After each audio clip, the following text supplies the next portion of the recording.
Hey folks, before the video starts, I want to say big thank you for the feedback you gave me in the last video. Again, I will be short and say, as every other video, to leave a like and hit the subscribe button. Also, don't forget to comment down below, helping me to give proof to YouTube that all of you who follow this channel so far are real people who watch my videos. Thank you, and I hope you enjoy. I was hired to film a documentary on haunted locations for the dark web. The first house had my name carved into the floorboards. I've always been a filmmaker, but not the artsy kind. I never made it big with Hollywood or indie festivals. My bread and butter was doing odd jobs, weddings, local commercials, YouTube ads for sketchy brands. You know, the grind. So, when this guy emailed me with an offer to film a special project, I was intrigued. The pay, $5,000 for 3 days of work. The job, shooting a documentary on haunted locations. The only catch, the project was for an exclusive audience. He didn't say much more than that, just that it'd be featured on a private streaming platform. I didn't ask too many questions. I needed the money. We video called so he could vet me. The guy looked normal enough. Mid-40s, clean-shaven, wearing a button-up shirt that screamed tech startup. His name was Mark. He was overly polite, the kind of polite that feels rehearsed, like he's trying too hard to seem harmless. After some back and forth about my experience, he gave me the details. The first location was a house in the middle of nowhere, about 3 hours from my place. He sent me coordinates and told me to show up at noon the next day. No crew, I asked. No crew, he confirmed. Just you. We want it raw, authentic. People love that. He explained that I'd get all the info I needed on site, and that I'd be filming for about 24 hours. I figured I'd just set up some cameras, maybe capture a few creaky doors, and call it a day. Easy money, right? The next morning, I loaded my gear into my car and punched the coordinates into Google Maps. The route took me deep into rural farmland, past rusted-out barns and fields of dry corn. Cell reception died about 45 minutes in. By the time I reached the turnoff, the road was barely a road, just a narrow strip of gravel winding into the trees. The house appeared like a bad jump scare. 1 second, it was all woods. The next, there it was, a 2-story farmhouse, weathered to hell. The paint was peeling, the windows were smeared with grime, and the porch sagged like it hadn't been walked on in decades. It was exactly what you'd picture if someone said, haunted house. I parked in the clearing, out front, and stepped out. The air was thick, humid, and heavy, with the smell of rotting wood. Mark had said there'd be a contact waiting for me. The place looked deserted. The front door was ajar, creaking softly in the breeze. I hesitated. Every instinct screamed to get back in the car and drive away, but curiosity won out. I grabbed my gear and stepped onto the porch. The boards groaned under my weight, and I had this stupid fear that they'd give out and I'd fall through. "Hello," I called out. My voice sounded too loud in the silence. No response. The inside was worse than the outside. The air smelled musty, like wet dirt, and the floor was covered in dust so thick I left footprints with every step. The only furniture was a toppled-over chair and a rotting table. But the weirdest thing, the house wasn't completely abandoned. Someone had been there recently. There was a single folding chair in the middle of the living room, with a piece of paper taped to the seat. It had my name on it. Not just John, my first name, my full name. My stomach sank. I almost left right then, but I reminded myself this was a job. Probably just a weird attempt at immersive storytelling, right? I took a deep breath and unfolded the paper. It was a handwritten note. "Welcome, John. Begin your setup. Instructions will be delivered shortly." I stood there for a long time, just staring at it. My name. They knew my name. I rationalized it as part of the project. It wasn't hard to look someone up these days. Still, it felt off. I decided to get to work. I set up cameras in the living room, kitchen, and upstairs hallway. The house was eerily quiet, the kind of silence that makes your ears ring. Every sound I made, tripod legs clicking, the hum of my camera, felt intrusive. That's when I noticed it. In the far corner of the living room, where the floorboards were particularly warped, something caught my eye. A carving. At first, I thought it was just random scratches, but as I got closer, I realized it wasn't random at all. It was my name, carved into the floorboards in jagged, uneven letters. I froze. My pulse thudded in my ears. The carving wasn't old. The edges were clean, the wood fresh. Someone had done this recently. I grabbed my phone to take a picture, but I remembered. No signal. Still, I snapped a shot for good measure. "Okay," I muttered, trying to steady my breathing. "This is just part of the setup. It's a gimmick." That's when I heard it. A faint noise upstairs. It wasn't the house settling or the wind. It was deliberate. Footsteps. The footsteps froze me in place. Not like I got scared and froze, but like my body physically refused to move. It was that primal, bone-deep kind of fear. The kind that tells you whatever's happening, it's bad. I stood there, in the middle of the living room, staring at the staircase. The steps were steep and crooked, leading up into darkness. No way was I going up there. My brain kept trying to make excuses. Maybe it's the wind. Maybe the house is just old. Maybe a raccoon got in. But deep down, I knew what I'd heard. Slow, deliberate, human. I stayed rooted for what felt like hours, though it was probably only a minute or two. My breathing was shallow, and every creak of the house felt amplified. Finally, I decided I couldn't just stand there. I grabbed the only weapon I had, my tripod, and started inching toward the stairs. Not up the stairs, just close enough to see if anyone was up there. "Hello?" I called, and instantly regretted it. My voice echoed unnaturally, bouncing off the empty walls. Nothing. I kept moving, each step making the old floor groan. I stopped at the base of the staircase and peered up.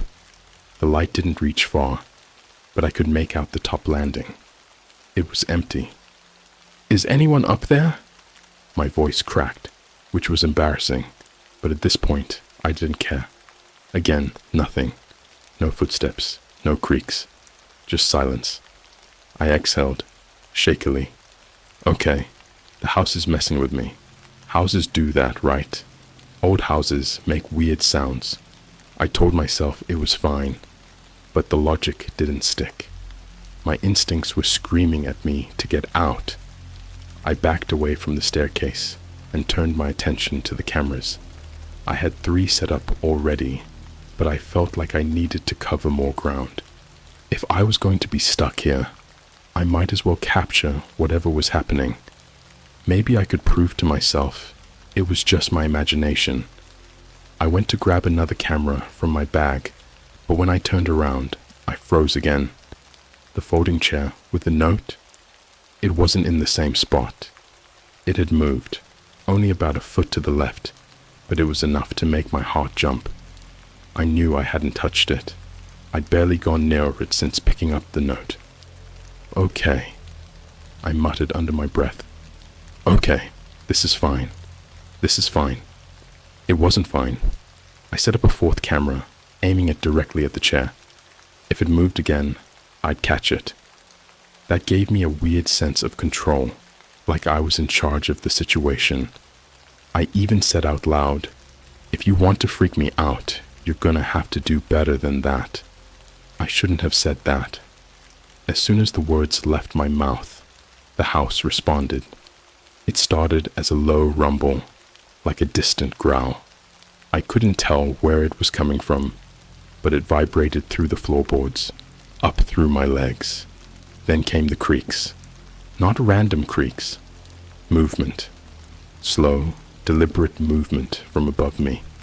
The footsteps were back, heavier this time, like someone pacing. I grabbed the tripod again, holding it like a baseball bat. My breathing was loud, ragged. I wanted to yell, "Who's there?" But I didn't. I didn't want to hear an answer. Instead, I forced myself to look at the cameras. The little red lights blinked steadily, assuring me they were still recording.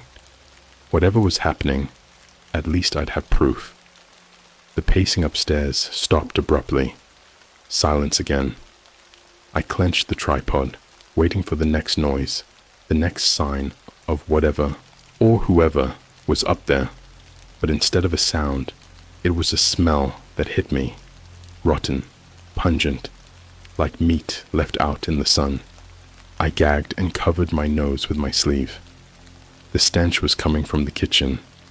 I hadn't noticed it before, but it was overwhelming now, thick and nauseating. "Okay," I whispered to myself, trying to keep it together. "I'll check the kitchen. It's just an animal. It's got to be an animal." I inched my way toward the smell, every step filling me with more dread. The kitchen was small and decrepit, with warped countertops and cabinets hanging on by a thread. The stench got worse the closer I got, almost like it was seeping out of the walls. Then I saw it. In the corner, near the sink, was a hole in the floor. Not a big hole, maybe the size of a basketball, but it was deep. Too deep.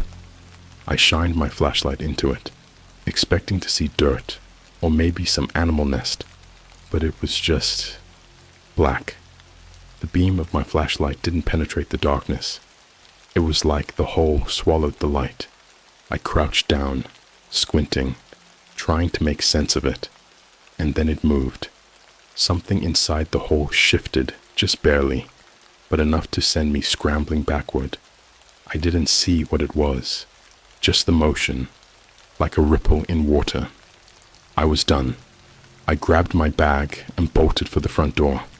Forget the cameras, forget the job. I was out. But when I reached the door, it wouldn't open. The knob turned, but the door stayed shut, like it was bolted from the outside. I yanked, slammed my shoulder into it, even kicked it, but it didn't budge. "Let me out!" I screamed, pounding on the door. My voice echoed through the house, but there was no answer. Then, from upstairs, I heard the footsteps again. This time, they weren't slow. They were running, toward the stairs, toward me. The footsteps barreling down the stairs weren't just footsteps.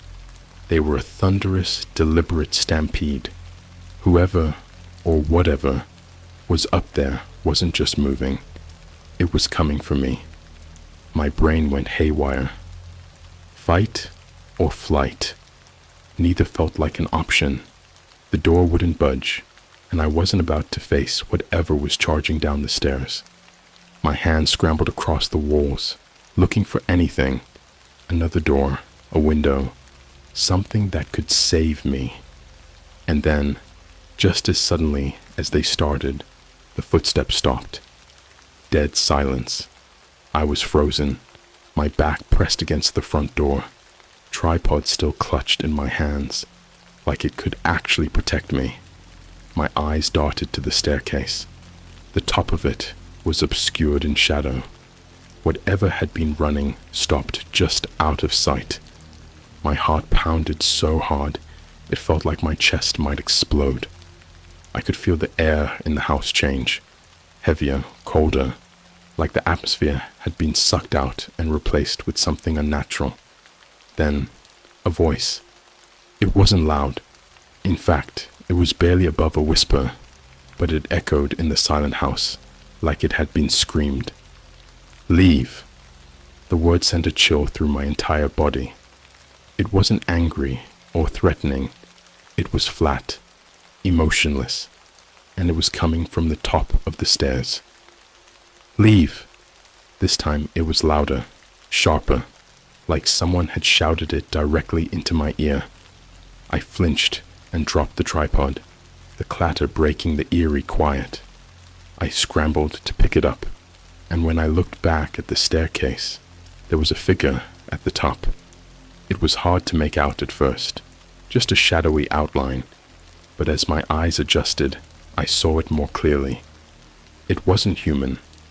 Its arms were too long, its head tilted at an unnatural angle, and its legs bent backward like a bird's. But the worst part, its eyes. They weren't glowing or monstrous or even bloodshot. They were human. Just two ordinary human eyes staring at me from a face that didn't belong to anything human. I stumbled backward, my brain screaming at me to do something, anything, but my body wasn't cooperating. The thing started moving down the stairs, slowly, deliberately. Its head twitched with each step, like it was studying me, deciding what to do next. Leave, it repeated, but this time, the voice didn't match the body. It sounded like a little girl. I backed into the living room, trying to keep my eyes on it without tripping over the mess of cords and cameras. My foot hit the folding chair, knocking it over. The sound echoed, and for a brief second, the thing paused. That was my chance. I darted toward the kitchen, my shoes sliding on the dusty floor. The door might have been locked, but I knew there was a window in there, and I didn't care if I had to smash it with my bare hands. The smell hit me again as soon as I entered, the rotting stench of the hole in the floor. But now it was worse, so strong I gagged and nearly doubled over. I reached the window and yanked at the latch. It was stuck, rusted shut. My hands scrambled for something to break it with, and I grabbed a rusted frying pan off the counter. The sound of the footsteps started again, faster this time. The thing was coming. I swung the frying pan at the glass. It cracked, but didn't shatter. I swung again, harder, and this time the glass gave way, shards scattering across the counter and floor. Just as I was about to climb through, I heard the footsteps stop. I turned. The thing was in the doorway, its head bent so far to the side, it was practically upside down. Its eyes were locked onto mine, unblinking. And then, it smiled. It didn't have lips, not really, just a jagged gash where a mouth should have been. The smile spread too far, splitting its face almost in half. Leave, it said again, but this time, the voice was my own. I didn't think. I just scrambled through the broken window, slicing my arm on the jagged edges. The pain barely registered. I hit the ground hard, rolling onto my side, and scrambled to my feet. My car was still parked in the clearing, maybe 20 yards away. I sprinted for it, not daring to look back. As I fumbled with my keys, I realized the headlights were on. I hadn't left them on. The driver's side door was slightly open. Someone, or something, had been in my car. I didn't care. I jumped in, slammed the door, and turned the key. The engine sputtered once, twice, and then roared to life. I floored it, tearing out of the clearing and back onto the gravel road. The tires kicked up rocks and dust, and I didn't stop until I was miles away, back on the main road. When I finally pulled over, my hands were shaking so badly I could barely grip the wheel. I glanced at my arm. Blood was seeping through the tear in my sleeve, but it wasn't deep. I reached for my phone to call someone, anyone, but then I remembered. No signal. That's when I noticed something on the passenger seat. It was a folded piece of paper. I don't know how I missed it when I got in the car, but it was there now. My name was written on it, in the same handwriting as the note on the chair. With trembling hands, I unfolded it. "You're not done yet." I looked up into the rearview mirror, half expecting to see something in the back seat, but it was just me. Or so I thought, because when I looked closer, I noticed something in the reflection. My eyes weren't mine. They were the same eyes I'd seen at the top of the stairs. I don't remember how long I sat there, staring into the rearview mirror, trying to convince myself I wasn't losing my mind. My eyes, they were wrong. They looked normal on the surface, brown, with the same slight bags from too many late nights editing, but the longer I stared, the more I noticed. They didn't blink right. The movement was just a fraction of a second off, too deliberate, like someone had practiced blinking but hadn't quite nailed the timing. I forced myself to look away and grip the steering wheel until my knuckles turned white.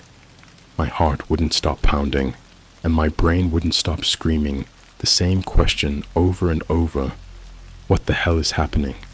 I needed help. I needed to tell someone, anyone, what was going on.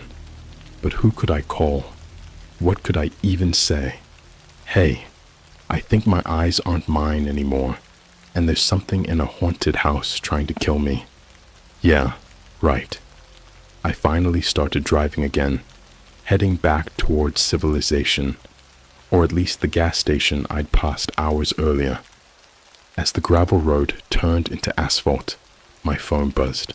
I nearly jumped out of my skin. I didn't even think I had service out here. I glanced down. It was a text from an unknown number. "Keep filming." I slammed on the brakes. My car skidded to a stop in the middle of the road. My chest felt tight, like the air had been sucked out of the car. Another buzz. "You know the rules, John." I stared at the screen, my hands trembling. How do they know my name? Another buzz. "Turn around." I dropped the phone onto the passenger seat like it was a snake and stared straight ahead. The road stretched out in front of me, empty, bathed in pale moonlight. I wasn't going back, but then my headlights flickered. Once, twice, and then they cut out completely, leaving me in total darkness. "Come on," I shouted, smacking the dashboard. The engine sputtered, and the car died. I was stranded. The silence pressed in on me, so thick it felt like a weight on my chest. I grabbed my phone, trying to see if I could call someone, anyone, but of course, no signal. The screen glowed faintly, illuminating the empty road around me. Then I saw it. In the rearview mirror, just for a second, something moved in the darkness behind the car. My breath hitched. I whipped around, shining the phone's flashlight into the road behind me. Nothing, just trees and gravel. But I knew I'd seen something. I locked the doors and tried the ignition again. Nothing, not even a click. My phone buzzed again, and against my better judgment, I checked the message. "It's watching you." I dropped the phone like it had burned me. My stomach churned, and I felt the bile rising in my throat. That's when I heard the knock. A soft, deliberate tap, tap, tap on the driver's side window. I turned my head slowly, afraid of what I might see, but there was nothing there, just darkness. And then it knocked again, this time louder. I didn't look. I couldn't. Instead, I grabbed the tripod from the back seat and held it like a weapon. My breathing was shallow, ragged, and my hands were slick with sweat. The knocking stopped, and then the phone buzzed again. I didn't want to look. I didn't want to see whatever new nightmare was waiting for me. but I couldn't stop myself. The message was different this time. It was a video. With shaking hands, I tapped it. The screen filled with a grainy night vision shot of the house I'd just left. The camera was moving as if someone was holding it, walking through the rooms. It showed the living room, the staircase, the kitchen. Then it stopped, focusing on the broken window I'd climbed through. Something moved past the camera, too fast to make out, but the sound it made was unmistakable. Heavy footsteps, deliberate and slow, just like the ones I'd heard upstairs. The camera panned down to the hole in the kitchen floor, and then it dropped into the hole. The video went black, but the audio continued. At first, it was just static, but then I heard it, breathing, slow, wet, and ragged, like something struggling to stay alive. And then, a voice. "John," it whispered. I dropped the phone, the screen cracking against the gear shift. My heart was racing, my mind spiraling into 100 different directions. How could they have sent that video? How could they know my name? And then, through the cracked phone screen, another message popped up. "You need to come back." I stared at it, my chest tight. Another buzz. "If you don't, we'll come to you." I sat there for what felt like hours, but it was probably only a minute or two. The phone buzzed one last time, and the message made my blood run cold. Look up. I didn't want to. Every instinct in my body screamed not to, but I couldn't stop myself. I looked up. Through the windshield, just beyond the faint glow of my phone's light, something was standing in the middle of the road. It was tall, impossibly tall, its limbs too long, and its head tilted at that unnatural angle I'd seen in the house. And it was smiling. That same gaping, jagged smile, splitting its face wide open. I didn't wait. I grabbed the keys, jammed them into the ignition, and prayed the car would start. On the third try, the engine roared to life. The headlights flickered back on, illuminating the thing fully. Its skin was pale, almost translucent, and its eyes, those human eyes, were locked onto mine. It raised one hand, pointing back down the road toward the house. I slammed the car into reverse, tires screeching, and sped backward down the road. But no matter how far I drove, the thing didn't move. It just stood there, smiling, pointing, as if it knew. Eventually, I had to stop. The car was running on fumes, and I was miles from anywhere. But I couldn't stop thinking about that last message. If you don't, we'll come to you. I wasn't safe. Not here. Not anywhere.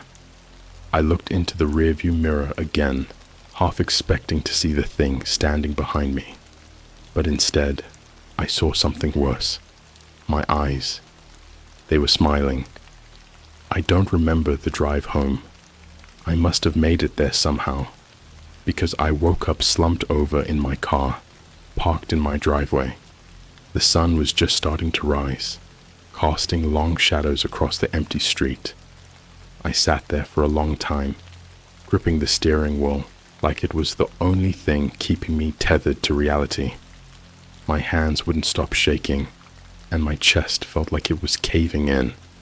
My phone was dead. The screen cracked from where I dropped it. I hadn't even noticed when it shut off. All I knew was that I couldn't stay in that car. It felt too exposed, like something was watching me from every direction. I stumbled out, grabbing my bag of gear, and made my way inside. The first thing I did was lock every door and window in the house. Then I shoved a chair under the front doorknob, because that's what people do in movies, right? Like that would actually stop anything. I sat on the couch, staring at the blank TV screen, trying to piece together what had happened.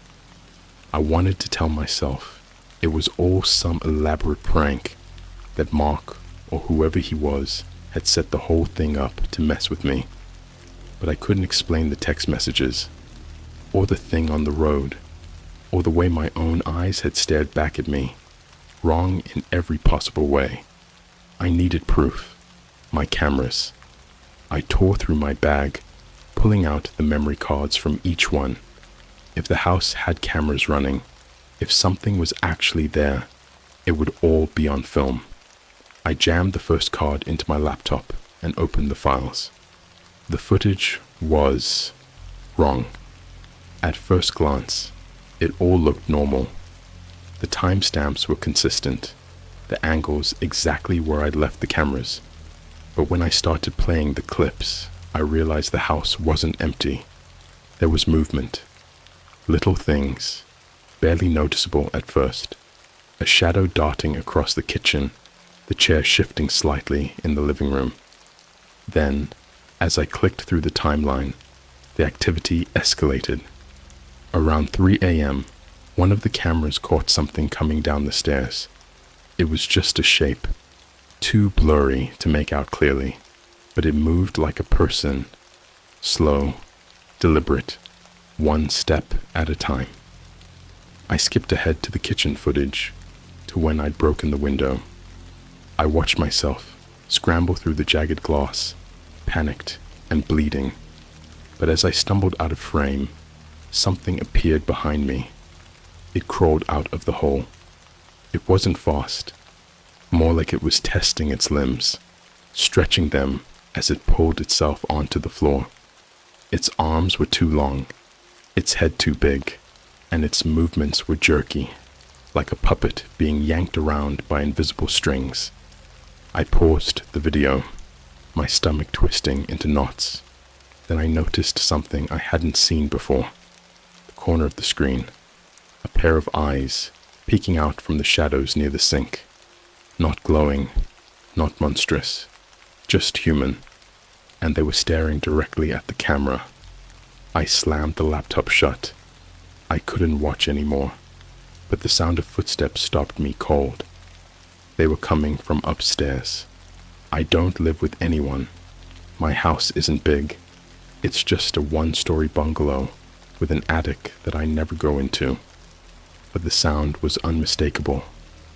Deliberate, heavy footsteps, pacing back and forth above me. I grabbed the tripod again. It felt stupid, like bringing a stick to a gunfight, but I needed something to hold on to. I crept toward the attic hatch, every step making the floor creak. The footsteps stopped as I reached the pull string. My heart pounded so hard, it felt like my chest might explode. I yanked the string, and the ladder unfolded with a groan. A cold draft hit me, carrying with it that same rotting stench from the house. I climbed up, flashlight trembling in my hand. The attic was empty, just dusty insulation and old boxes. But the smell was overwhelming, like the hole in the house had followed me here. And then I saw it.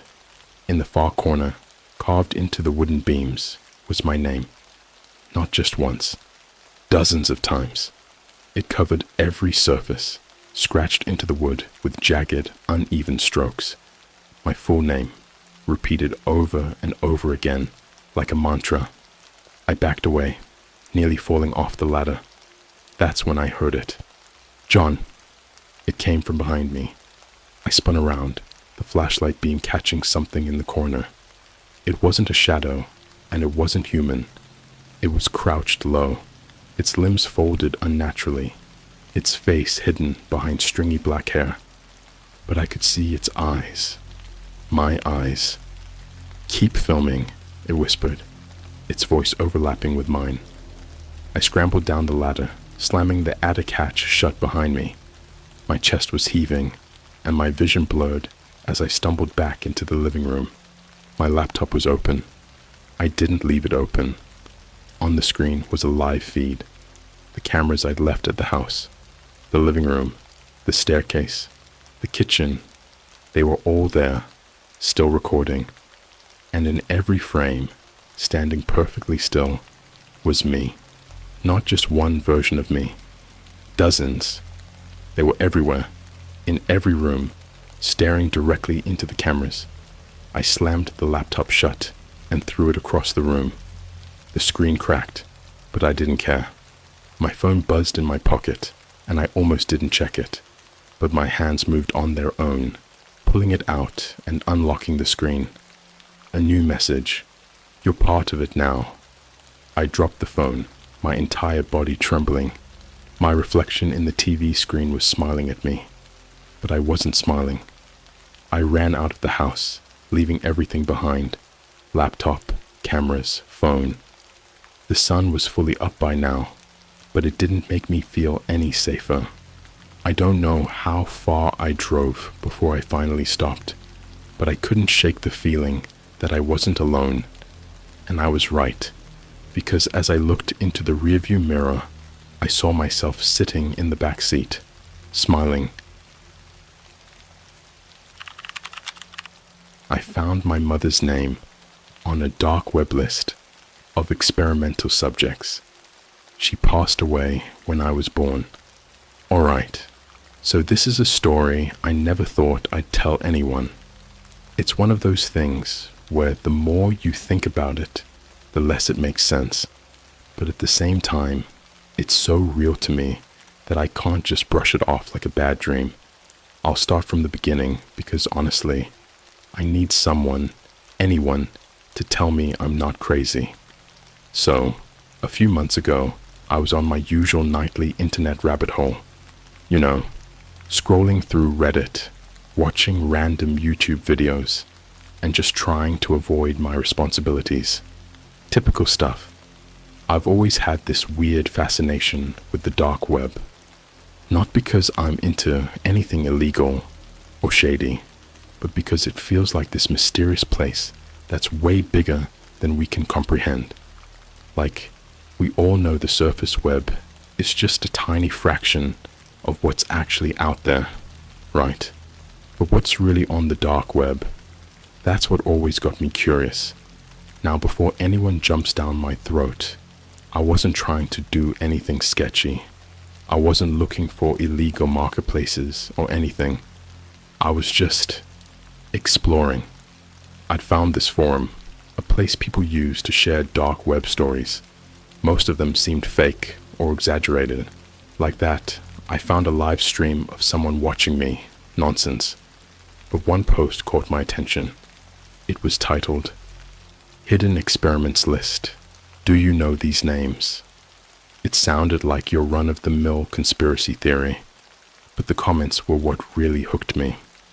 People were swearing up and down that this list was real, that it had been circulating in different forms for years. Some even claimed it was linked to classified government projects or underground medical experiments. Typical tinfoil hat stuff. I know, but the part that gave me chills, the original poster said the list had been updated recently, like within the past year. Against my better judgment, I clicked the link. Now, I'm not going to go into too much detail about how I accessed it because I don't want anyone else making the same mistake. Let's just say it involved a Tor browser and a lot of dumb luck. When I finally got to the site, it looked old, like something straight out of the early 2000s. Black background, green text, no graphics. It felt wrong just being there. The page was titled Experimental Subjects Archive. There was a long scrolling list of names and dates, divided into sections by decades. The earliest entries were from the 1940s, and the most recent were from 2022. Next to each name was a status: ongoing, completed, or deceased. I don't know why I started scrolling. Part of me wanted to prove it was fake, some elaborate ARG, or just a creepy internet hoax. But then I saw the 1999 section. That's my birth year. I wasn't looking for anything specific, but my heart stopped when I saw it. There, in plain green text, was my mother's name, Melissa Carter. Next to it, the status said, Deceased. For a second, I couldn't breathe. My mom's name isn't exactly common, but it's not super rare either. I tried to convince myself it was just a coincidence, but the more I stared at it, the more I felt like my chest was caving in. The date next to her name. September 17th, 1999. That's the day I was born. The same day my mom passed away in the hospital.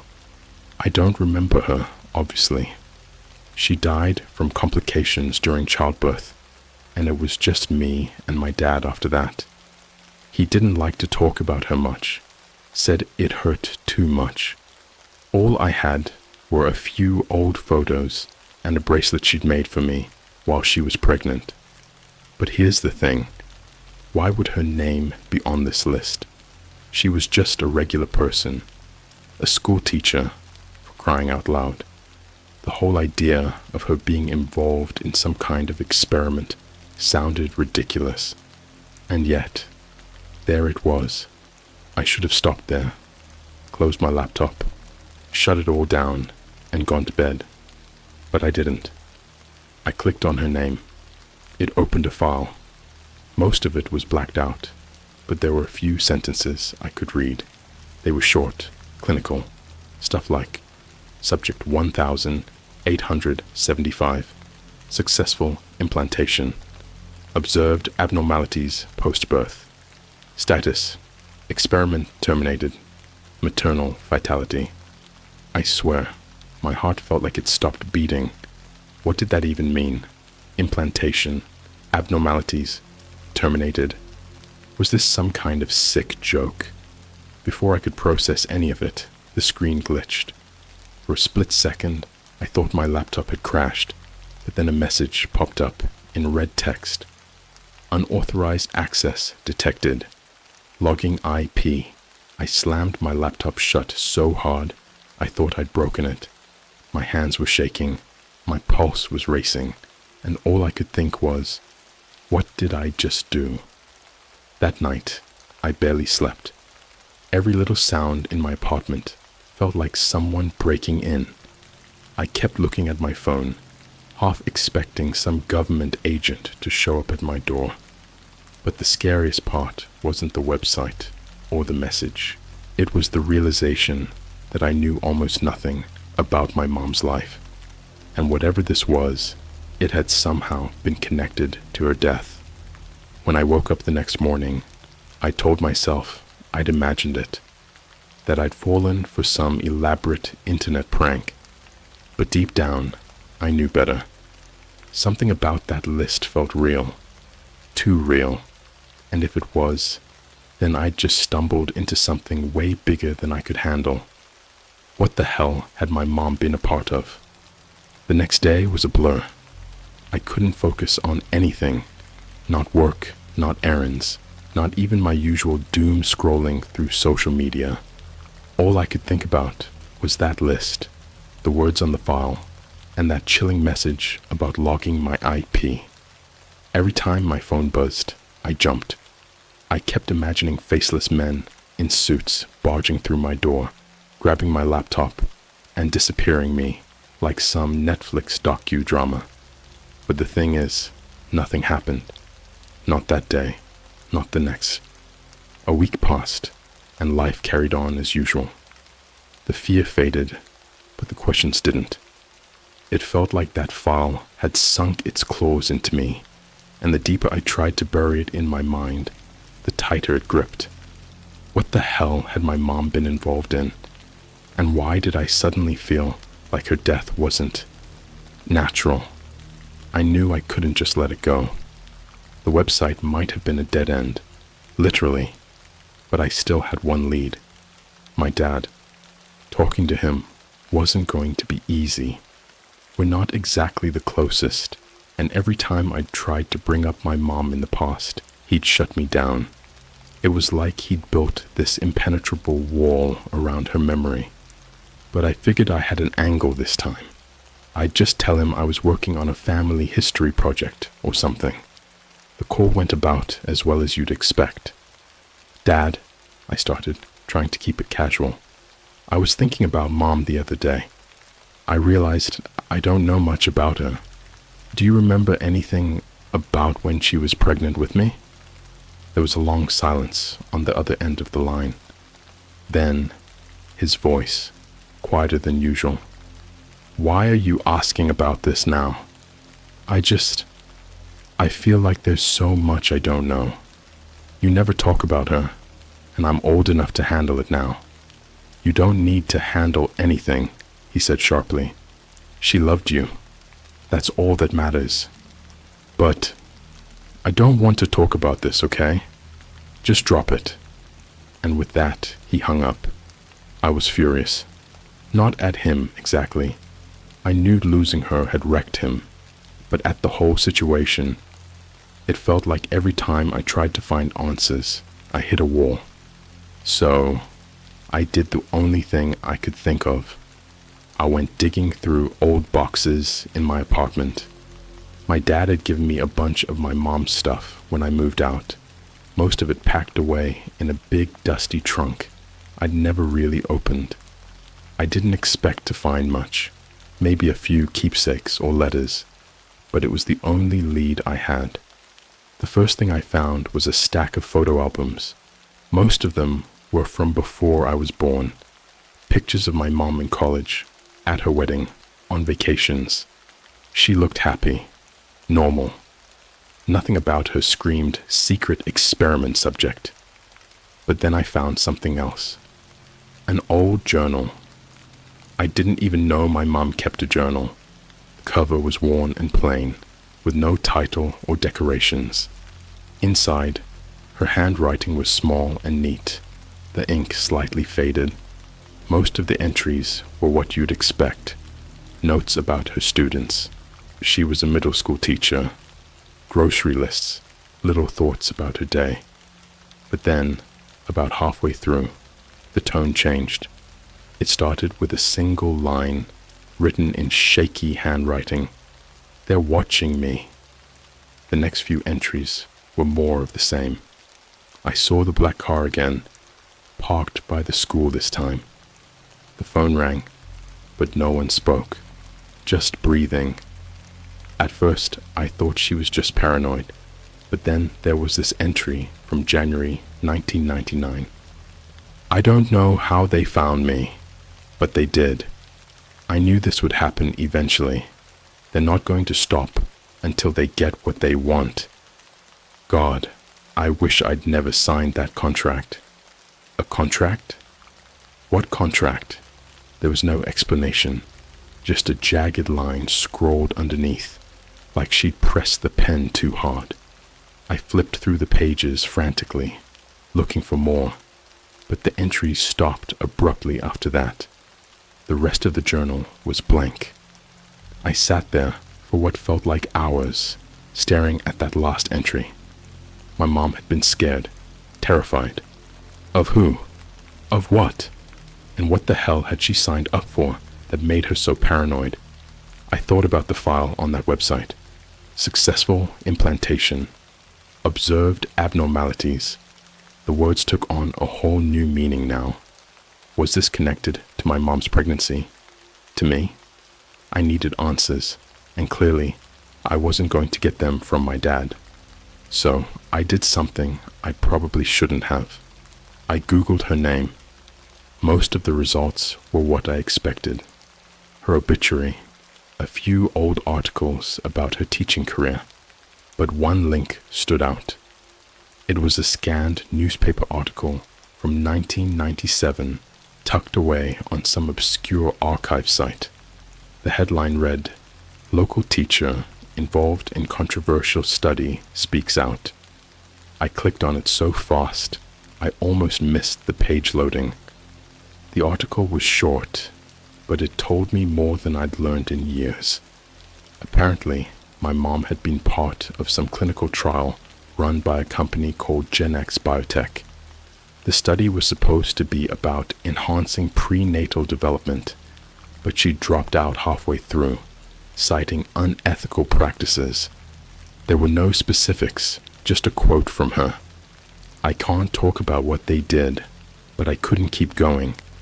not after what I saw. That was it. That was the lead I needed. I started digging into Gen X biotech, but there wasn't much to find.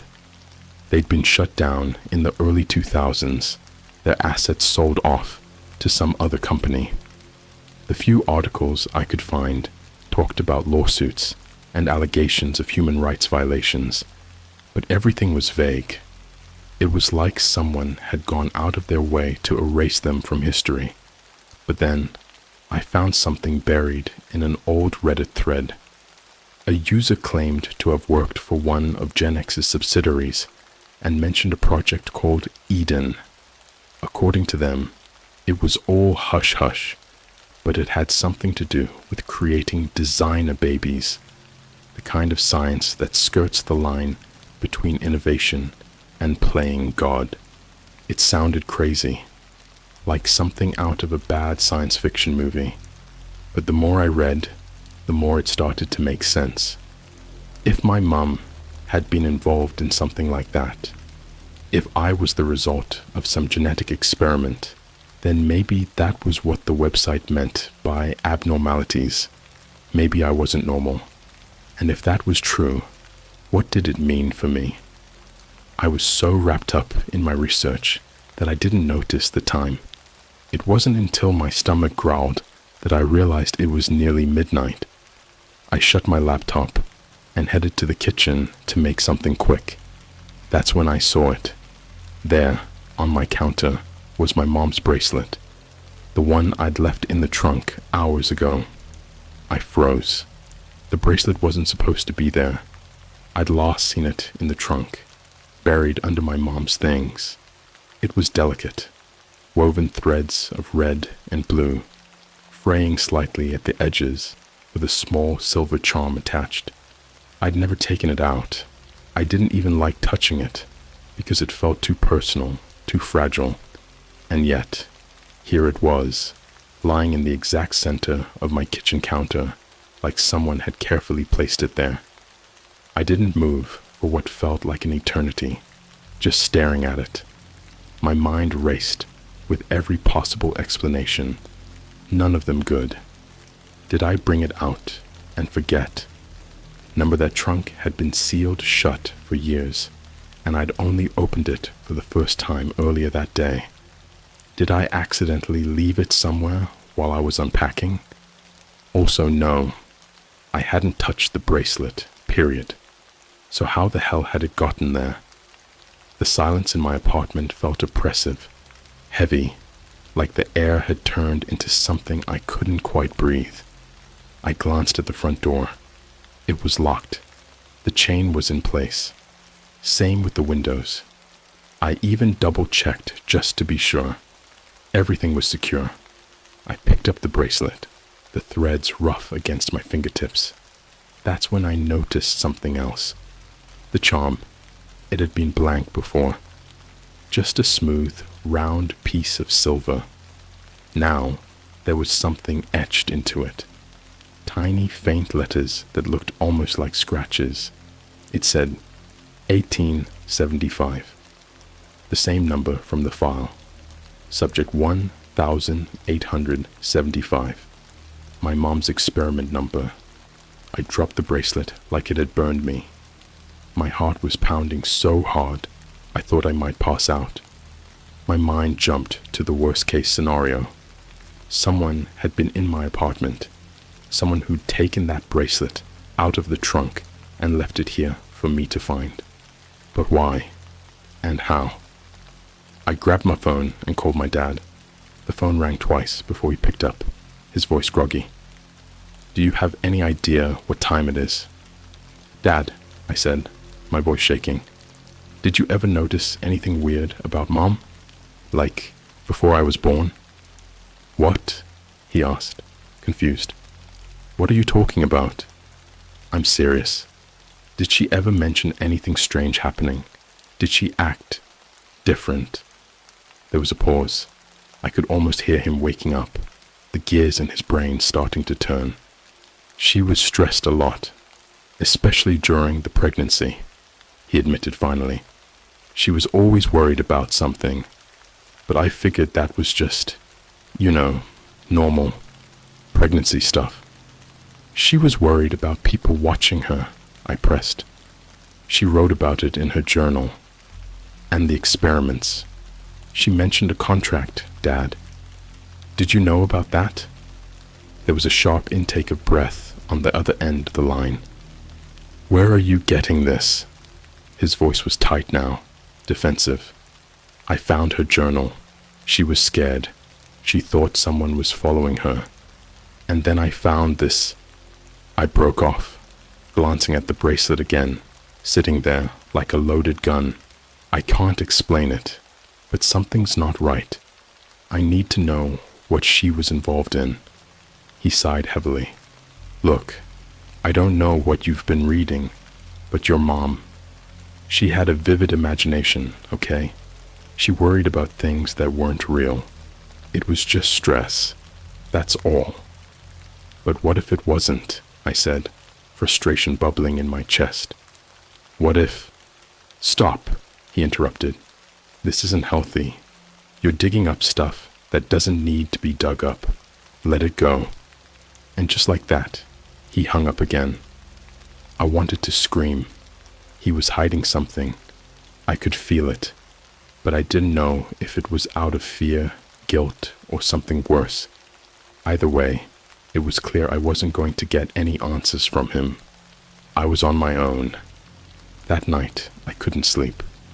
I stayed up, every light in my apartment blazing, scrolling through forums and message boards, looking for anything that might connect Gen X Biotech to my mom. Most of what I found was the same recycled rumors, genetic experiments, unethical trials, mysterious disappearances. But then I stumbled onto a thread I hadn't seen before. It was an old post, buried deep in an obscure conspiracy subreddit. The title caught my attention. Eden Project Survivors. Who are they? Most of the comments were dismissive, calling it a hoax, or just another internet urban legend. But one comment stood out. The user claimed to have been part of a government cleanup crew tasked with shutting down Gen X facilities in the early 2000s.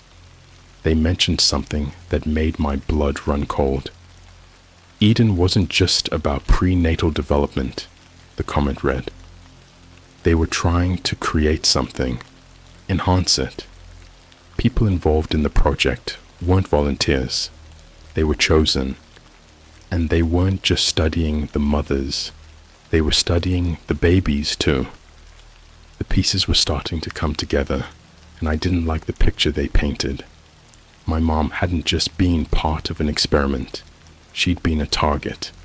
And if what that comment said was true, then I wasn't just a byproduct of the study. I was the study. That thought stuck with me as I finally crawled into bed, too exhausted to keep going. I told myself I'd pick up the trail in the morning, that I needed sleep to think clearly. But sleep didn't come easy. When I finally drifted off, it didn't last long. I woke up around 3 a.m. to the sound of my phone buzzing. Groggy, I reached for it on the nightstand, squinting at the screen. It was a text from an unknown number. Stop digging. My stomach dropped.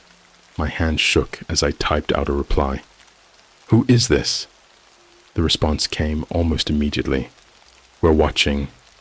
I sat up, heart pounding, staring at the screen like it might come alive.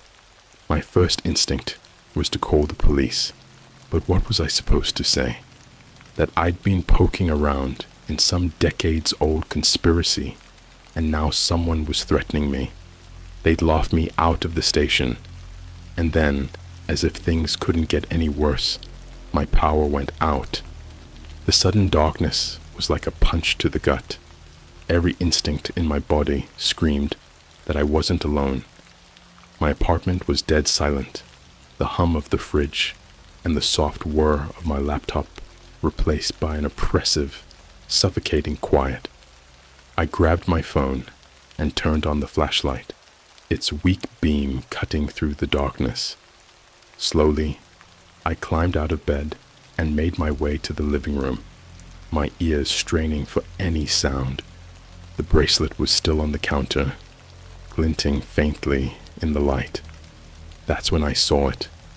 There, on the inside of my front door, was a handprint, smudged and faint, like someone had pressed their palm against the wood and dragged it down. I didn't sleep the rest of the night. I didn't call the police. I didn't even move. I just sat on the couch, clutching my phone and staring at the door, waiting for something, anything, to happen. But nothing did. When the sun finally came up, the handprint was gone, like it had never been there at all. I didn't go to work the next day. I called in sick, which wasn't far from the truth. My hands were shaky, my stomach felt hollow, and I kept replaying the events of the night before like some kind of cursed loop. The text, the power outage, the handprint. Every time I blinked, I saw that faint smudge on the door, as if it were burned into the back of my eyelids. The rationale part of me wanted to believe it had been my imagination, or maybe even a leftover mark from me grabbing the door too hard. But deep down, I knew better. I was being watched. I spent most of the morning trying to decide what to do next. Calling the police seemed pointless. They wouldn't take me seriously. And what was I supposed to tell them? Hey, someone left a ghostly handprint on my door, and I think it's connected to a secret experiment my mom was a part of 25 years ago. Yeah, right. That would go over well. I thought about packing a bag and going to stay with a friend, but the truth was, I didn't trust anyone anymore.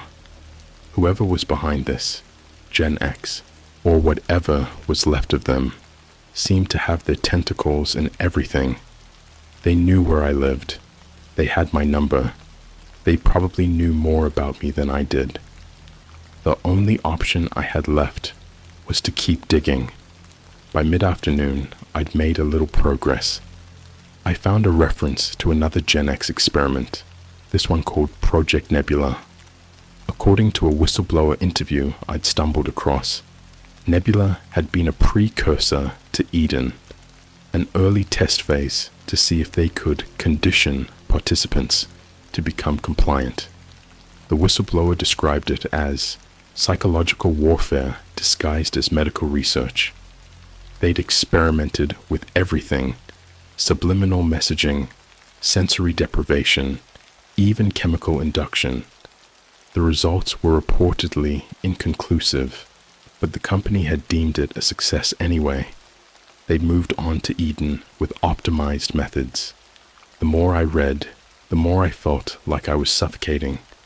What if my mom had been part of Nebula before she signed the contract for Eden? What if they'd conditioned her to comply with the experiments, even against her better judgment? And what if I wasn't just the byproduct of their genetic meddling, but a ticking time bomb they'd been waiting to trigger? That thought was enough to make me slam my laptop shut. I needed air. I threw on a hoodie and headed outside, walking aimlessly through my neighborhood. It was cold, but I barely felt it. My mind was racing, spiraling deeper and deeper into the nightmare I'd stumbled into. Every person I passed felt like a threat. Every car that slowed down felt like it was following me. I couldn't shake the feeling that I was being watched. When I got back to my apartment, I found a package sitting on my doorstep. It wasn't unusual for me to get deliveries. I ordered stuff online all the time, but this package was different. It was plain brown cardboard, no shipping label or return address, just my name scrolled across the top in black marker. I didn't want to touch it. Every instinct in my body told me to leave it alone, to run far away. But curiosity got the better of me. I picked it up and carried it inside, my heart pounding like a drum. Inside was a single item, a VHS tape. There was no label, no note, nothing to explain where it had come from or who had sent it. I stared at it for a long time, debating whether or not to watch it. On the one hand, I didn't even own a VCR. On the other hand, I knew exactly where I could find one. My building's basement was a graveyard of forgotten things. Old furniture, broken appliances, random electronics people had dumped and forgotten about. I remembered seeing a VCR down there once, while grabbing something from storage. It was a long shot, but I figured it was worth a try. The basement was dark and cold, lit only by a single flickering bulb in the corner. The air smelled like mildew and dust, and the faint hum of the building's boiler filled the space with an eerie, low vibration. It took me a while to find the VCR, buried under a pile of ancient computer monitors, but it still had a power cord and a working eject button. Good enough. I carried it back upstairs, plugged it into my TV, and slid the tape inside. It whirred to life, the screen crackling with static. Then the video started. At first, it was just footage of a hospital room. The camera was shaky, as if the person holding it was trying to stay hidden. There was no sound, only the faint hum of the tape itself. A woman sat on the hospital bed, her back to the camera. She was holding her stomach, pregnant, and speaking to someone out of frame. My heart stopped. It was my mom. Even though I'd never heard her voice, I recognized her immediately from the photos. Her posture, her hair, the way she tilted her head when she spoke. It was her. Alive, pregnant, and terrified. The video cut abruptly to another scene. This time, it showed a group of people in lab coats standing around a table. On the table was a glass tank, filled with some kind of thick, dark liquid. Inside the tank was something moving. It was hard to make out, but it didn't look human. Its limbs were too long, its movements too jerky. The camera zoomed in, and for a split second, I thought I saw eyes staring back at me from inside the tank. The tape cut again. The final scene was the worst. It showed a nursery, not a cheerful, pastel-colored nursery, but a sterile, clinical room with metal cribs lined up against the walls. Each crib had a number etched into the side. The camera panned slowly, lingering on each number. 1871, 1872, 1873.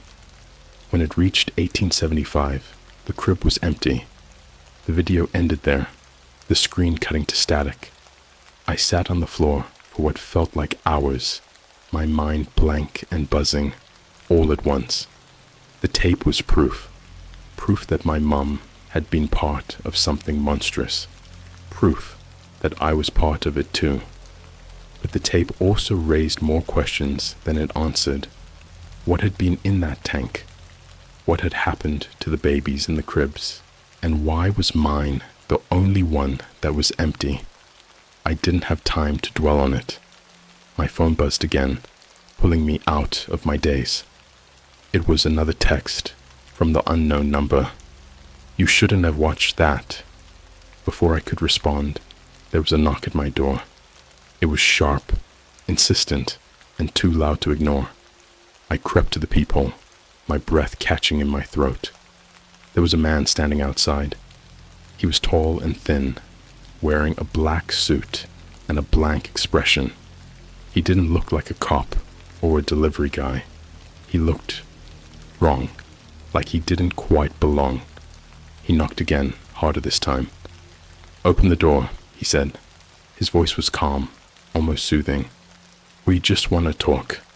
I backed away, my heart pounding in my ears. I didn't answer. I didn't move. I just stood there, clutching my phone like it was some kind of lifeline. After what felt like an eternity, the knocking stopped. When I finally worked up the courage to look through the peephole again, he was gone. That night, I didn't sleep. I couldn't. Every shadow felt like it was watching me. Every sound felt like it was coming for me. And somewhere, deep down, I knew this wasn't over. Not by a long shot. I didn't leave my apartment for 3 days after the man in the suit came to my door. Every knock, every creak of the floorboards above me, every passing car sent me into a spiral of paranoia. I barely ate. I barely moved. I just sat in the corner of my couch, staring at the door, waiting for something to happen. But nothing did. The silence was almost worse. It was like they wanted me to feel the tension, to know they could strike at any time. They didn't need to break down my door or drag me off in the middle of the night. They were already in my head. But on the 4th day, I got my breaking point. I knew I couldn't just sit there forever. If I wanted this to end, I needed to confront it head on. I needed answers, and I knew exactly where to start. I dug out the journal again, flipping through the pages until I found the entry about the contract. My mom hadn't mentioned any names, but she did write one key detail. They gave me the address at the hospital. It was a long shot, but maybe, just maybe, there was something left at the hospital where I'd been born. Some kind of record, a file, anything that could tell me more about what my mom had signed up for. I grabbed my jacket and keys, ignoring the twisting knot in my stomach, and headed out. The hospital wasn't far, maybe a 20-minute drive. It was one of those big, sprawling medical complexes that looked more like a small city than a single building. As I pulled into the parking lot, I realized I had no idea what I was looking for. I couldn't just walk up to the front desk and ask about a 25-year-old experiment. But as I sat there, trying to come up with a plan, I noticed something. Around the side of the hospital, there was an older wing, clearly abandoned. The windows were boarded up, and the paint was peeling. It looked like it hadn't been used in years. Something about it drew me in, like a magnet pulling me closer. The door to the old wing was locked, but a broken window around the back gave me an easy way in. Inside, the air was heavy with the smell of mildew and something metallic, like old blood. My flashlight cut through the darkness, illuminating crumbling walls and rusted equipment. The place was a graveyard, but I couldn't shake the feeling that I wasn't alone. I wandered the halls, my footsteps echoing unnervingly loud, until I found a room marked Records. The door was slightly ajar, and inside, rows of filing cabinets lined the walls. Most of them were empty, but one in the corner still had a few folders stuffed inside. I rifled through them, my hands trembling. Most of the files were mundane, patient discharge forms, billing records, but then I found one marked Eden, 1999. The file was thin, just a few pages stapled together. My mom's name was on the first page, along with a list of numbers I didn't recognize. The second page was a consent form, heavily redacted, but a signature was at the bottom. My stomach churned as I read the text above it. By signing below, the participant acknowledges the risks associated with the study and waives all liability against GenX Biotech and its subsidiaries. The participant consents to potential genetic modifications and assumes responsibility for any resulting abnormalities. I didn't want to read the rest, but I couldn't stop myself. The final page was a summary of the study's goals. Most of it was scientific jargon I didn't understand, but one phrase stood out.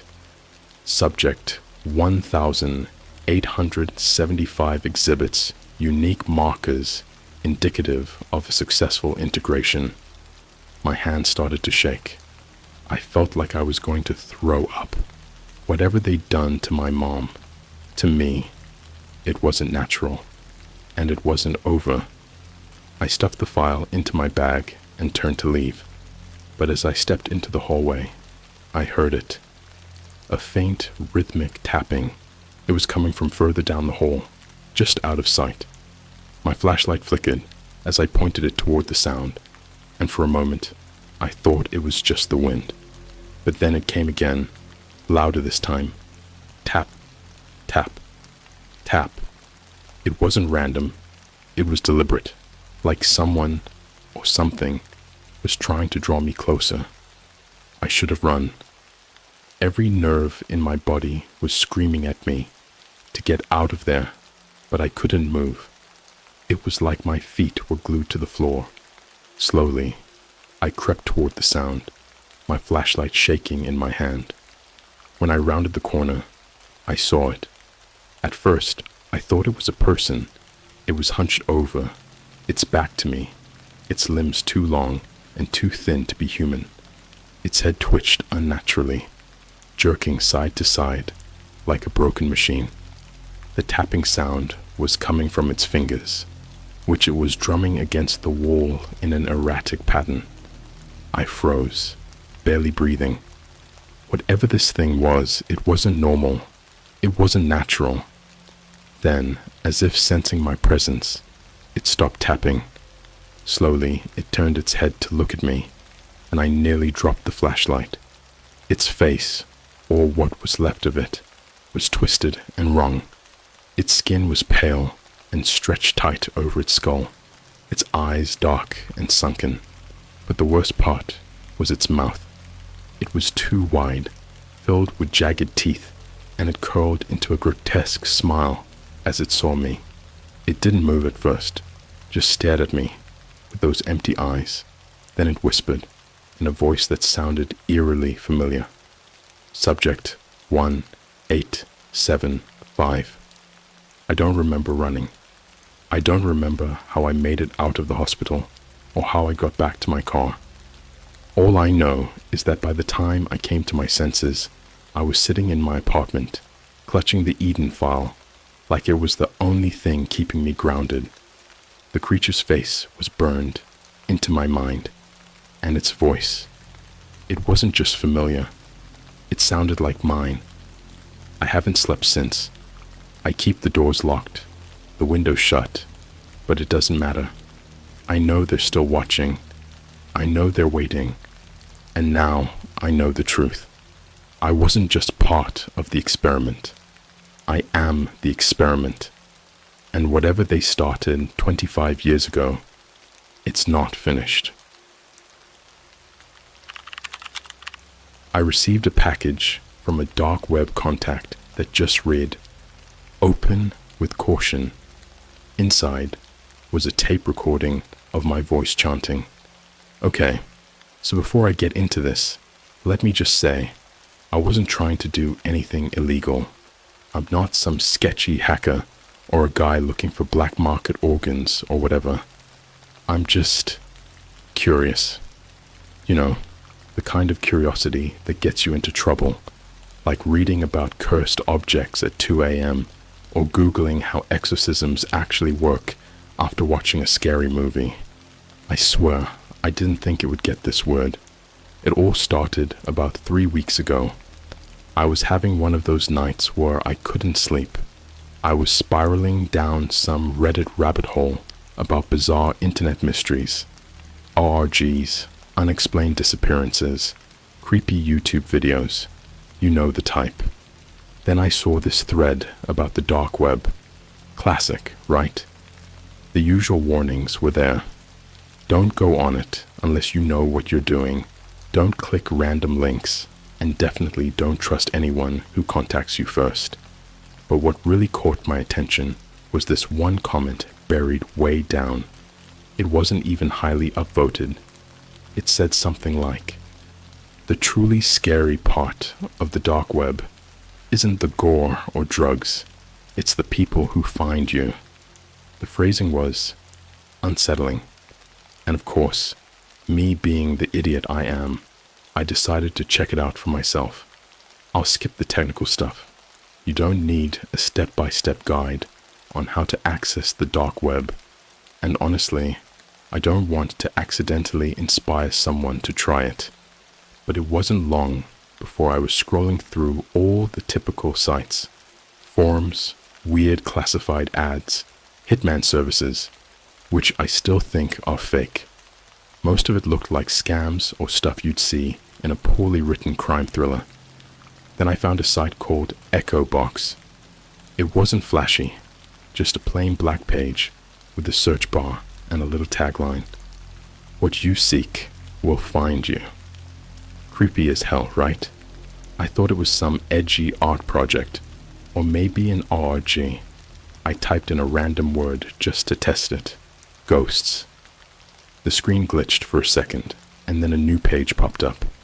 It was blank except for a short message. Leave your mark. We'll leave ours. Below it was a box to type in your address. Now, listen. I know how stupid this sounds. I know. But something about it felt like a joke. Like one of those prank services where they send you glitter bombs or fake eviction notices. I thought, okay, worst case scenario, I get some dumb junk mail. So I did it. I typed in my address, and that was that. The page refreshed and said, your mark has been made. No confirmation email, no payment screen, nothing. Just those 5 words. I shrugged it off and moved on, figuring I'd never hear about it again. Fast forward to 2 days ago. I get home from work, and there's a package on my doorstep. No return address. The box was small, about the size of a shoebox, wrapped in plain brown paper with a single sticker on top. Open with caution. At first, I thought it was some random Amazon delivery I'd forgotten about, but then I remembered Echo Box. My stomach dropped. I laughed nervously, trying to brush it off. This is a joke. Someone's pranking me. The box felt light, like there was almost nothing inside. I brought it into my kitchen, and for a solid 5 minutes, I just stared at it, debating whether to open it. I don't know why, but I felt wrong, like the air in the room had shifted. Finally, I grabbed a knife and carefully sliced the tape. Inside, there was a single cassette tape. No label, no case, just the tape itself wrapped in bubble wrap, and tucked beneath it was a folded piece of paper with one word written on it.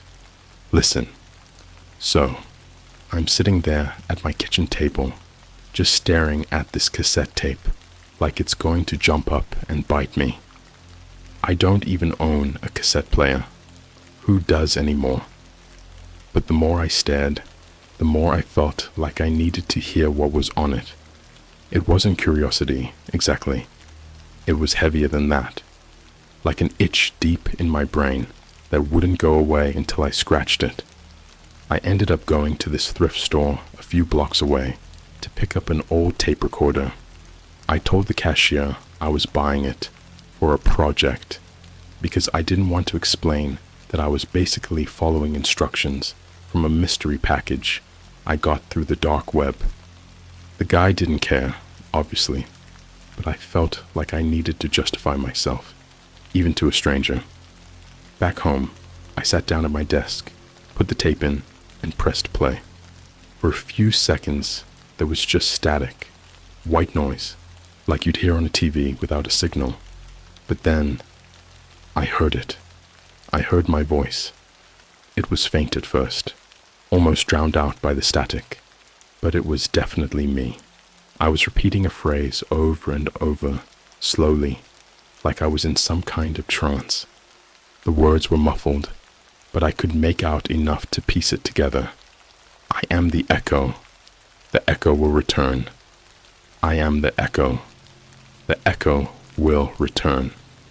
I froze. My hands got clammy, and I couldn't stop shaking. I know what my voice sounds like. Everyone does. And this wasn't some random guy who just happened to sound like me. It was me. My tone, my inflections, even the way I pause between words when I'm nervous. It was like someone had recorded me while I was asleep. Or worse, while I was awake and didn't know it, I let the tape play out. The chanting kept going, building in intensity, like whoever I was getting more desperate. Toward the end, the static grew louder, drowning out my voice entirely. I was about to stop it when something else came through. Not chanting, not static. It was whispering. At first, I couldn't tell what it was saying. It sounded layered, like multiple voices were speaking over each other. But as I listened closer, the whispers started to separate, and one voice rose above the others. It was slow, deliberate, and somehow wrong, like it wasn't meant to exist in the same world I did. It said, "You are marked. It will find you." The tape clicked, and that was it. The room was dead silent, except for the sound of my own breathing, which I hadn't even realized had gotten so heavy. My chest felt tight, like I'd just run a marathon, and I couldn't stop looking over my shoulder. For the next hour, I just sat there, replaying the tape in my mind. The thing is, I don't remember ever saying those words. I am the echo will return. They weren't from a dream. They weren't some weird phrase I'd mumbled in my sleep. But the way I was saying them on the tape, it felt too real, like it wasn't something I could fake even if I tried. And then there was the whispering. "You are marked." What the hell did that mean? Marked for what? Was this some kind of threat? A warning? Or worse, was it a promise? I wish I could say I threw the tape away right then and there, but I didn't. I couldn't. Something about it felt unfinished, like the tape wasn't the end of the story, just the beginning. That night, I couldn't sleep. Every little noise in my apartment made me jump. The creak of the floorboards, the hum of the fridge, even the wind outside. My brain kept looping back to the tape, to my own voice, chanting like I wasn't really myself. I started to think about Echo Box, about the message on the website. What you seek will find you. I didn't seek anything, did I? I just wanted to see what would happen. But maybe that was enough. Maybe by typing in my address, I'd invited something into my life. Something that didn't play by normal rules. Around 3 a.m., I finally gave up on sleeping and started pacing around my apartment. That's when I noticed something strange. My phone was on the counter, right where I'd left it, but the screen was on. I definitely hadn't touched it, and the battery was almost dead, even though I'd charged it earlier that day. When I picked it up, I saw that the voice memo app was open. There was one new recording. I didn't make it. It was time-stamped for 2:46 a.m., which was impossible because I'd been lying in bed, wide awake, the entire time.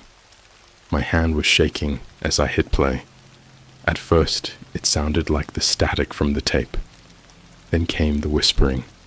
It wasn't layered this time. It was just one voice, clear and deliberate, and it said the exact same thing. "You are marked. It will find you." I dropped my phone, literally dropped it on the floor. The screen cracked, but I didn't care. I just stood there, staring at it like it was going to grow teeth and bite me. That was the moment I realized this wasn't just some elaborate prank. Whatever this was, it had crossed a line. It wasn't just messing with my head. It was in my apartment, in my life. I deleted the recording immediately, or at least I tried to. The app glitched out, freezing my phone for a few seconds before finally crashing. When I reopened it, the recording was gone, but my phone felt off, sluggish, like it was fighting against me. The next morning, I woke up to find the cassette tape sitting on my nightstand. I know what you're thinking. Maybe you brought it to your room without remembering. Maybe you moved it while you were half asleep, but I didn't. I'm sure of it. I'd left it on my desk in the living room the night before. I hadn't even touched it since listening to it. The worst part? The tape wasn't the same. The clear plastic casing was now smudged with black fingerprints. Mine are clean, by the way, and there was something new inside. A tiny scrap of paper wedged behind the tape reel. I had to break the casing open to get it out. The paper was thin, almost translucent, like it had been soaked in something and dried out, and written on it, in shaky, almost childlike handwriting, were 4 words: "Do not run. Stay." The first thing I did, after finding that scrap of paper, was lock every door and window in my apartment. I even pushed my couch in front of the front door, like that was going to stop whatever this was. Rational? Probably not. But when you wake up to cryptic messages written on ancient-looking paper, rational thinking goes out the window. I couldn't shake the feeling that someone or something was in my apartment. It wasn't a noise or a shadow, but this presence, like being watched through a one-way mirror, except the mirror was everywhere. I kept glancing over my shoulder, expecting to see something out of the corner of my eye, but there was nothing, just the quiet hum of my apartment, now suffocating instead of comforting. And that tape. God, I wish I'd just left it alone. Every time I looked at the cracked plastic casing sitting on my nightstand, my stomach churned. It felt wrong. Not just creepy, but like it wasn't supposed to exist. Like it had slipped through the cracks of reality and landed here, in my life, just to screw with me. I thought about throwing it away, but the thought didn't stick.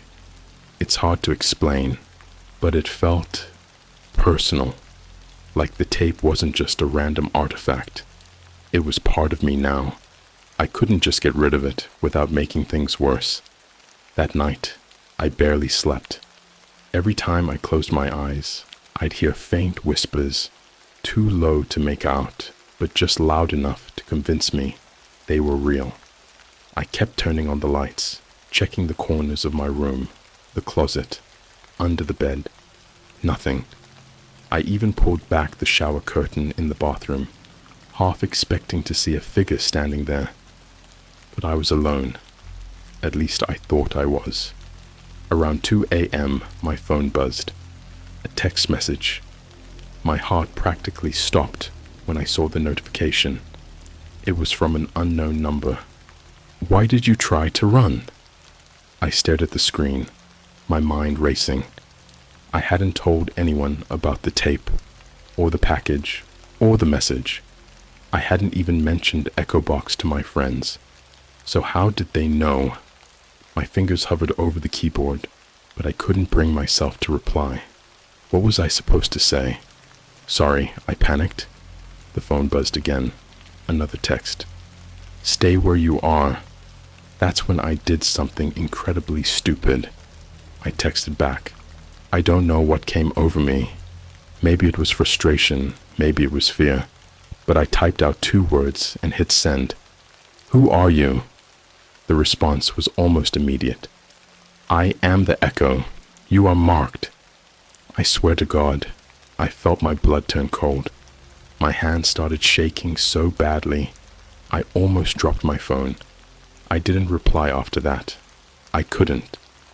I just put my phone down on the counter and stared at it like it was going to start crawling toward me. A few minutes later, the lights in my apartment flickered. Just once, but it was enough to send me into a full-blown panic. I grabbed a flashlight from under the sink and sat on the couch, gripping it like a weapon. I kept telling myself it was just a coincidence. Power surges happen, right? Old wiring, maybe. Definitely not connected to the messages or the tape. But then I heard it. A faint, rhythmic tapping. At first, I thought it was coming from outside, a tree branch brushing against the window or something, but it wasn't. It was coming from inside the apartment. I got up slowly, my heart pounding in my ears, and followed the sound. It led me to the living room, more specifically, to the wall opposite the front door.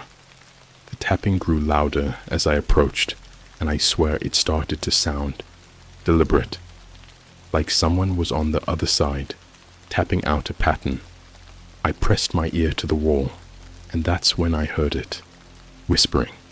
It was faint, muffled by the drywall, but it was there. A dozen voices, overlapping and blending into each other, all chanting the same thing. I am the echo. I am the echo. I am the echo. I stumbled back, nearly tripping over the coffee table. My first instinct was to call the police, but what was I going to say? Hey, I think there's a ghost in my walls. Instead, I grabbed my phone and recorded the sound. I figured if nothing else, I'd have proof that I wasn't losing my mind. But the second I hit the record button, the sound stopped. Just cut off, like someone had flipped a switch. The apartment was dead silent again, and no matter how long I waited, the tapping and whispers didn't come back. The next day, I tried to act normal. I went to work, grabbed lunch with a friend, even hit the gym for the first time in weeks. But no matter what I did, I couldn't shake the feeling that I was being watched.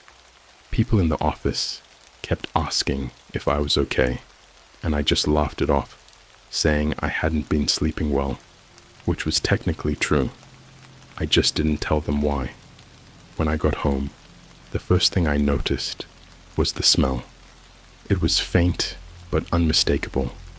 Something metallic, like rusted iron, mixed with a hint of something sour. It seemed to be strongest near the living room wall where I'd heard the tapping the night before. That's when I saw the handprints. They were faint, almost invisible unless the light hit them just right, but they were there. Smudged into the white paint of the wall were dark, oily prints, fingers, palms, even what looked like long, spindly claws. They trailed up and down the wall, overlapping and crisscrossing like a frantic, desperate mess. I don't remember screaming, but I must have, because my neighbor knocked on the door a few minutes later, asking if I was okay. I told her I'd just dropped something heavy, but the look on her face told me she didn't buy it. Still, she left, and I was alone again, alone with the handprints. I scrubbed at the wall with bleach and a sponge, but no matter how hard I tried, the stains wouldn't come off. It was like they'd seeped into the paint itself, into the very structure of the wall. That night, I didn't sleep at all. At some point, in the early hours of the morning, I heard the whispers again. This time, they weren't coming from the wall. They were in my bedroom. I stayed perfectly still, my back pressed against the mattress, barely breathing. The whispers grew louder, closer, until I could feel hot breath on my ear. And then, clear as day, a voice whispered, "Why did you try to run?" I bolted out of bed, grabbed my phone, and left the apartment without looking back. I don't even remember locking the door. I just ran to my car and drove. I didn't know where I was going, but anywhere felt safer than there. That's when my phone buzzed again. Another text. "You can't leave. We'll follow." When I drove away from my apartment, I didn't have a destination in mind. My hands gripped the wheel so tightly they ached, and my eyes kept flicking to the rearview mirror, expecting something. I didn't know what. A shadow. A car that didn't belong. A figure standing in the middle of the street, watching me drive away. But the road behind me stayed empty. I ended up pulling into an all-night diner off the highway, about 20 miles outside of town. It was the kind of place where the fluorescent lights buzz louder than the hum of the few conversations happening inside. A waitress with tired eyes handed me a menu, but I didn't even open it. I just sat there, staring at the table, trying to figure out what to do next. That's when my phone buzzed again.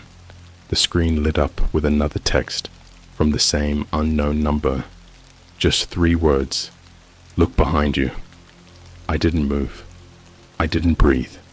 My body felt like it was frozen in place, my fingers trembling against the sticky surface of the table. Every nerve in my body screamed, "Don't look." But of course, I did. The diner looked normal. A couple of truckers were eating burgers at the counter. A teenage couple sat in a booth near the jukebox, and the waitress was refilling someone's coffee. No one was paying any attention to me. But the thing is, when I turned back to my phone, there was another text waiting. "You're alone." I dropped the phone like it had burned me. My heart was pounding so hard I thought I might pass out. The waitress came over a second later, asking if I was okay. I forced a smile and said I was fine, but she didn't look convinced. I sat there for another hour, nursing a coffee I didn't drink, staring at my phone like it was a live grenade. Part of me wanted to turn it off, throw it away, anything to cut myself off from whoever or whatever was sending those texts. But the other part of me knew it wouldn't matter. The tape, the whispers, the handprints, this wasn't something I could outrun. I'd already tried. Eventually I got back in my car and started driving again. The roads were empty, the kind of dark where your headlights feel like they're barely cutting through the black. I thought about calling someone, a friend, my parents, maybe even the police. But what would I say? That my walls were whispering to me, that my phone was sending me threats. No one would believe me. I ended up at a motel somewhere off the interstate. It was one of those places where the neon sign buzzes and half the letters are burned out. The guy at the front desk didn't even look up from his TV when I asked for a room. He just slid me a key and muttered something about checkout being at 11. The room was depressing. Peeling wallpaper, a bedspread that smelled faintly of mildew, and the world's noisiest window unit air conditioner. But it was a place to hide, at least for a little while. I locked the door, double-checked the windows, and sat on the edge of the bed, staring at the floor. I couldn't shake the feeling that I wasn't alone, that I'd brought something with me. I kept glancing at the corners of the room, half expecting to see a figure standing there. But the room was empty. Just me and the faint hum of the air conditioner. Then, at exactly 3 a.m., my phone buzzed again. I didn't want to look. I knew whatever it said would only make things worse, but I couldn't help myself. My hands moved on their own, picking up the phone and unlocking the screen. The text wasn't from the unknown number this time. It was from me. My name was at the top. My number. It felt like staring into a mirror that wasn't reflecting back quite right. The message said, "We're here." Before I could process what that meant, the phone buzzed again. This time, it was a photo. It was the room I was sitting in, the exact angle I was looking at, the bed, the window, even the way my jacket was draped over the chair in the corner. The only thing missing from the photo was me. My first instinct was to run. I grabbed my keys, threw open the door, and bolted for my car. The parking lot was dead silent, except for the crunch of gravel under my feet. The motel seemed smaller somehow, like it was being swallowed up by the night. I climbed into my car, locking the doors out of habit, and tried to start the engine. It sputtered once, twice, and then died completely. Of course, because why wouldn't it? I banged my fists on the steering wheel, cursing under my breath, when I noticed something in the rearview mirror. There was someone standing in the window of my motel room. It wasn't just a shadow or a trick of the light. I could see the outline of a figure, too tall and too thin to be human, its face pressed against the glass. Even from a distance, I could feel its gaze, cold and unblinking, as if it was looking directly at me. And then it waved. I don't know how long I sat there, frozen in my car. 5 minutes? 10? It felt like hours. The figure didn't move, didn't blink, just stood there in that same impossible posture, watching me. Finally, I did the only thing I could think of. I got out of the car and ran. I didn't know where I was going, only that I had to get as far away from that thing as possible. The road stretched out in front of me, endless and empty, and for a while, I thought maybe I'd lost it. But then I heard it. Footsteps, slow, deliberate, echoing off the pavement behind me. I didn't look back. I couldn't. The air around me felt heavier with each step, like the darkness itself was pressing against my skin, weighing me down. The footsteps grew louder, closer, until I could feel the vibration in the soles of my feet. And then, just as suddenly as they'd started, they stopped. I turned around, gasping for breath, but the road behind me was empty. No figures, no shadows, just the open highway stretching into the night. But my phone buzzed again. Another text. This one was longer, and as I read it, my hand started to shake so badly, I almost dropped the phone. You are the echo. You tried to run, but you can't escape what you are. We'll follow, always, until you remember. I didn't understand what it meant. Remember what? What am I supposed to be? The words swirled in my mind, heavy and suffocating, like they were pushing me towards something I wasn't ready to face. And then it hit me. I wasn't running from something outside of me. I was running from myself. I don't know how far I ran, or how long it took before I finally stopped. The highway stretched endlessly in both directions, disappearing into the black. My legs burned, my throat was raw from gasping for air, and every nerve in my body was screaming for me to keep moving. But I couldn't, not anymore. I sat down on the edge of the road, the asphalt still warm beneath me, and tried to make sense of everything. The tape, the messages, the figure in the window. None of it fit together, and the harder I tried to connect the dots, the more it felt like my brain was fraying at the edges. That's when I remembered the first time I saw the Echo Box website. The tagline, "What you seek will find you." Had I sought this? Had I somehow invited it into my life without realizing it? My mind drifted back to the message on the tape. My voice, chanting over and over, "I am the echo. The echo will return." The word echo stuck with me. An echo isn't a thing. It's a repetition, a reflection of something else. Something that already exists. That's when I started to feel the pull.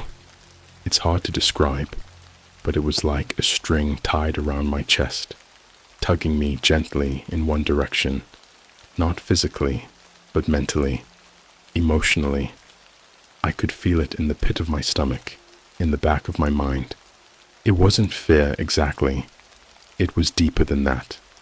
A primal, instinctive need to follow it. And so I did. I don't remember getting up or starting to walk, but suddenly I was moving. The pull guided me off the highway and down a dirt road I hadn't noticed before, hidden in the shadows of the surrounding trees. The air grew colder the further I went, the darkness pressing in tighter, until it felt like the world beyond the road had disappeared entirely. Eventually, The road ended at a clearing. In the center was a small, dilapidated house, its windows dark and empty.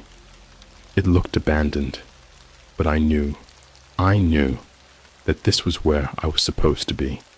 The pull was almost unbearable now, like a hook buried deep in my chest, dragging me forward. The front door was slightly ajar, hanging crooked on its hinges. I hesitated, every fiber of my being screaming at me to turn back, to run, but I couldn't. The pull wouldn't let me. I stepped inside. The air in the house was stale, heavy with the scent of rot and mildew. The floorboards groaned under my weight, and every sound I made echoed unnaturally, as if the walls were repeating them back to me. The pull led me through the narrow hallway to a room at the back of the house. The door was closed, but faint whispers seeped through the cracks, just like they had in my apartment. My chest tightened as I reached for the doorknob, half expecting it to burn my hand or refuse to turn. But it didn't.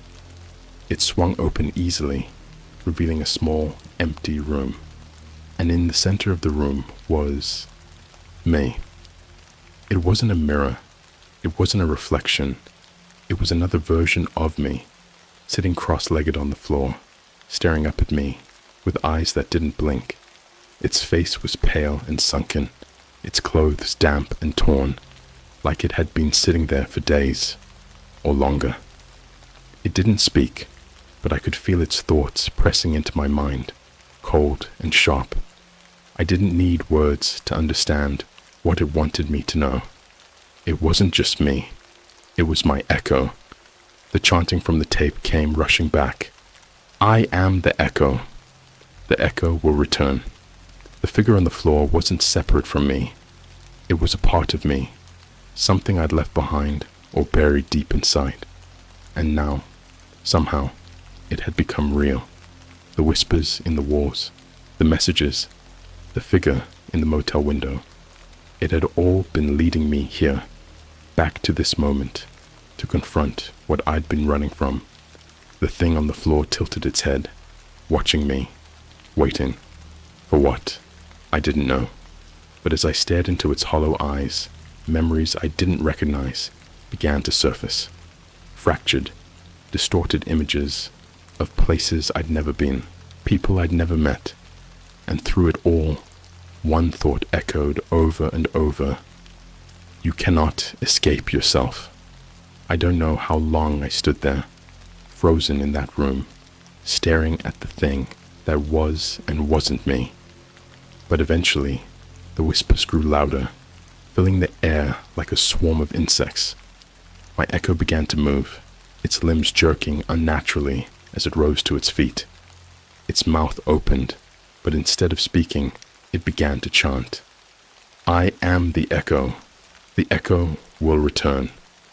The words hit me like a physical force, pressing against my chest, my skull, my entire being. I tried to back away, but the pull was too strong. My echo stepped closer, its movements slow and deliberate, until it was standing directly in front of me. Its face was inches from mine, its breath cold and damp against my skin. And then it whispered, "It's your turn." I don't remember what happened after that. I woke up in my car, parked on the side of the highway, the morning sun glaring through the windshield. My phone was dead, my clothes were damp, and my mind felt wrong, like pieces of me had been rearranged while I wasn't looking. When I got home, the cassette tape was gone. So was the scrap of paper with the words, "Do not run," but the handprints were still on the wall, darker and more defined than before. It's been 2 weeks since that night. I haven't told anyone what happened, and I've avoided looking into Echo Box or anything related to it. But the whispers haven't stopped. I hear them in the walls, in my dreams, even in the silence of my own thoughts. And sometimes, late at night, I catch glimpses of something in the corner of my eye. A figure, too tall and too thin, standing just outside the edges of my vision, watching, waiting. I think I understand now. The echo wasn't something I found. It was something I created, a part of me that had been waiting to return, and now that it has, it won't let go. Because what you seek will find you, and sometimes it's already inside you.